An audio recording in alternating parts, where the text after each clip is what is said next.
grupo ng mga Marcos at Duterte, no? Sa kung sino man yung tinutukoy mo na atat sa ambisyon na maging presidente.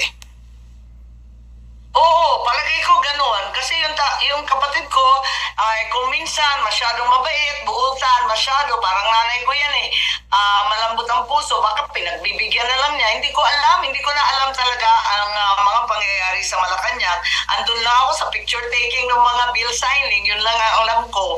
At talagang nanghihinayang ako para sa akin talagang hindi maganda ang nangyari. Nung inaapi na si Inday Sara ng sobra-sobra at kinukuyog nung Quadcom, nung kung sino-sino dyan, abay pakiramdam ko talagang katraidoran na nangyari. Hindi naman dapat ganon.